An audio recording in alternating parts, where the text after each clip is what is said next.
Hello students, today we will learn one of the most important and scoring topic, balancing chemical equation. So today's topic, balancing chemical equation, this is our part 3. So why do we balance chemical equations? क्यों हम equations को balance करते हैं? Because law of conservation of mass says that mass can neither be created or not be destroyed in a chemical reaction. It means total atoms on reactant side is equal to total atom on product side. So chemical equation must be balanced to follow this law. कौन सा law? Law of conservation of mass. So what makes an equation balanced? So ये topic आपका जो है, एक आपके पास example है unbalanced equation का, H2 + O2 गिव H2O. सो इसमें आप देख सकते हैं ये अभी इक्वेशन क्या है, नॉट बैलेंस्ड. ठीक है, सो हम इक्वेशंस को कैसे बैलेंस्ड करते हैं ये सीखते हैं.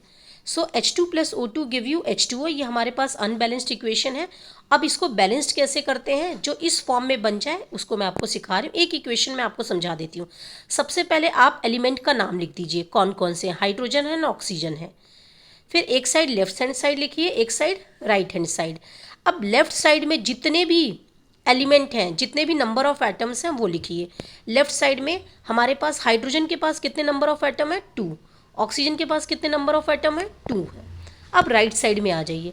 राइट साइड में नंबर ऑफ एटम हाइड्रोजन के पास कितने हैं, 2. ऑक्सीजन के पास कितना है, 1. जिसमें आपको कुछ नहीं दिख रहा उसमें आप 1 मान लेंगे. अब देखिए ये तो हमें थोड़ा बैलेंस्ड लग रहा है. यहाँ कितने से मल्टीप्लाई करेंगे राइट साइड में कि 2 बन जाए, हमें 2 से मल्टीप्लाई करना है. तो राइट साइड में इस पूरे वाटर को आप देख सकते हैं, पूरे वाटर को किससे मल्टीप्लाई किया है, 2 से मल्टीप्लाई किया है. जब यहाँ हम 2 से मल्टीप्लाई कर देंगे तो ये दोनों तो बैलेंस्ड हो जाएगा, लेकिन यहाँ हाइड्रोजन देखिए कितना हो गया, 4. अब राइट साइड में हाइड्रोजन 2 से 2 मल्टीप्लाई करेंगे, यहाँ तो 4 हो गया, लेकिन इधर कितना है, यहाँ अभी आपने देखा था 2, तो यहाँ कितने से मल्टीप्लाई करेंगे, हम 2 से मल्टीप्लाई कर देंगे, तो ये बैलेंस्ड हो जाएगा equation. So steps to balance the chemical equation: write the number of atoms on both the side, balance metal first, then balance non-metal like hydrogen and oxygen, then use coefficients, then check all the atoms are equal on both the sides or not. ये आपको check करना होगा. एक और equation मैं आपको बता देती हूँ, मैग्नीशियम + ऑक्सीजन, तो ये हमारे पास Mg + O2 गिव MgO. अभी हमारे पास अनबैलेंस्ड है, हम इसे बैलेंस्ड कैसे करेंगे वो सीखते हैं. एक साइड आप फिर से एलिमेंट का नाम लिखेंगे, मैग्नीशियम, ऑक्सीजन. हमारे पास 2 चीज़ें हैं, एक साइड लेफ्ट साइड, एक side right side. Left side में बताइए मैग्नीशियम कितना है, 1. ऑक्सीजन कितना है, 2. राइट साइड में मैग्नीशियम कितना है, 1. ऑक्सीजन कितना है, 1. अब हम इसे बैलेंस्ड करेंगे, तो देखो यहाँ तो 2 है, तो यहाँ कितने से मल्टीप्लाई करेंगे, 2 से. इस पूरे इक्वेशन को हम किससे मल्टीप्लाई करेंगे, 2 से. जैसे आप ये देख सकते हैं 2MgO, तो पूरे इक्वेशन को आपने 2 से मल्टीप्लाई कर दिया. तो अब आप क्या देख रहे हैं कि मैम राइट साइड में मैग्नीशियम ऑक्सीजन तो 2 हो गया, ये बैलेंस्ड हो गया, लेकिन मैग्नीशियम भी राइट साइड में कितना हो गया, अब 2 हो गया. तो राइट साइड में मैग्नीशियम 1 से कितना बन गया, 2. तो लेफ्ट साइड में भी तो हमें 2 करना पड़ेगा, तो इससे कितने से मल्टीप्लाई करेंगे, 2 से. तो यहाँ पे आप देख सकते हैं पूरे को किससे मल्टीप्लाई कर दिया, 2 से. तो अब क्या हो गया, यहाँ भी 2, यहाँ भी 2, यहाँ भी 2, यहाँ भी 2. सो अब हमारा इक्वेशन क्या हो गया, बैलेंस्ड हो गया. नाउ ये अदर एग्जाम्पल है, जिंक + हाइड्रोजन क्लोराइड.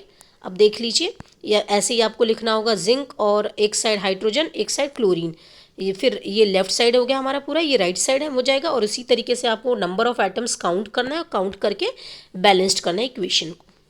जैसे ये अदर एग्जाम्पल है आपके पास, ये अनबैलेंस्ड इक्वेशन है, आयरन और वाटर, Fe3O4 और ये H2. तो आपको फिर ऐसे लिखना, iron, hydrogen, oxygen, left side और राइट साइड है. इस तरीके से आयरन लेफ्ट साइड में 1 है, हाइड्रोजन 2 है, ऑक्सीजन 1 है, और इधर राइट साइड में आयरन 3 है, ऑक्सीजन 4 है और हाइड्रोजन 2 है.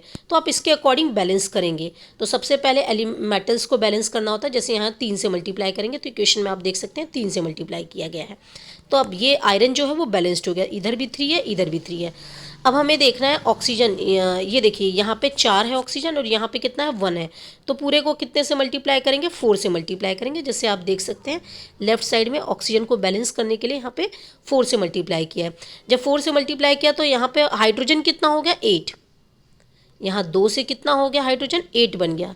तो यहाँ पे राइट साइड में कितने से मल्टीप्लाई करेंगे, कि वो हाइड्रोजन भी 8 बन जाए, दूसरा हाइड्रोजन राइट साइड में भी, तो यहाँ 4 से मल्टीप्लाई करेंगे, जैसे आप देख सकते हैं इक्वेशन। सो ये एल्युमिनियम का भी एग्जाम्पल है, एल्युमिनियम प्लस HCl, और इसे भी आपको बैलेंस करना है। नाउ प्रैक्टिस दिस एग्जाम्पल्स, ये आपको खुद प्रैक्टिस करना है, जैसे भी मैंने आपको सिखाया है।